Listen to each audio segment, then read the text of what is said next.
বাংলাদেশে দীর্ঘদিনের প্রচলিত নির্বাচনী ব্যবস্থায় এসেছে বড় ধরনের পরিবর্তন। আগামী জাতীয় সংসদ নির্বাচনকে সামনে রেখে গেল বৃহস্পতিবার প্রধান উপদেষ্টা অধ্যাপক মোহাম্মদ ইউনূসের সভাপতিত্বে উপদেষ্টা পরিষদের সভায় আরপিও সংশোধন 2025-এর খসড়া নীতিগত ও চূড়ান্ত অনুমোদন পেয়েছে। আরপিও হলো সেই আইন যার মাধ্যমে বাংলাদেশের জাতীয় ও স্থানীয় পর্যায়ের নির্বাচন কিভাবে হবে, কে প্রার্থী হতে পারবে, ভোট কিভাবে গণনা হবে, নির্বাচন কমিশনের ক্ষমতা কি, এসব বিষয় নির্ধারিত হয়। আরপিওতে আনা সবচেয়ে গুরুত্বপূর্ণ সংশোধনী হল ইলেকট্রিক ভোটিং মেশিন সংক্রান্ত বিধান বাতিল করা। একই সঙ্গে না ভোট দেওয়ার সুযোগ পুনর্বহাল করা হয়েছে। এখন কোনো নির্বাচনী আসনে যদি মাত্র একজন প্রার্থী থাকেন এবং ভোটাররা যদি তাকে অপছন্দ করেন তবে তারা না ভোট দিতে পারবেন। না ভোট সংখ্যাগরিষ্ঠতা পেলে সেই আসনে পুনরায় নির্বাচন অনুষ্ঠিত হবে।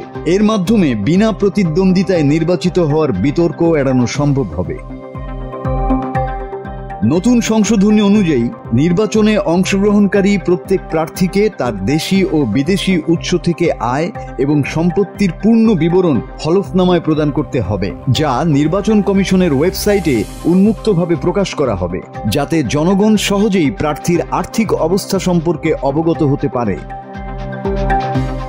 আইন শৃঙ্খলা বাহিনীর সংজ্ঞায় এবার সেনাবাহিনী, নৌবাহিনী ও বিমান বাহিনীকে অন্তর্ভুক্ত করা হয়েছে। পলাতক আসামিদের জাতীয় সংসদ নির্বাচনে অংশগ্রহণে পুরোপুরি নিষেধাজ্ঞা জারি করা হয়েছে।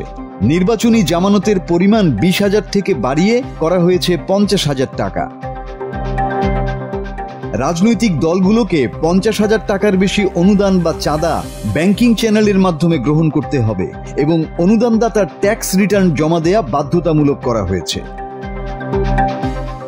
বিদেশে অবস্থানরত প্রবাসী ভোটার ও নির্বাচনী কাজে নিয়োজিত কর্মকর্তারাও এখন থেকে ডাকের মাধ্যমে ভোট দিতে পারবেন।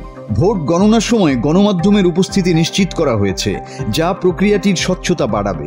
কোনো এলাকায় ব্যাপক অনিয়ম হলে নির্বাচন কমিশনকে পুরো এলাকায় ভোট বাতিল করার ক্ষমতা দেয়া হয়েছে। এছাড়া জোটগতভাবে যারা প্রার্থী হবেন তাদের প্রতীক ব্যবহারে স্বচ্ছতা আনতে বিধান যোগ করা হয়েছে, যাতে ভোটাররা সহজেই বুঝতে পারেন কোন দল থেকে কে প্রার্থী হচ্ছেন।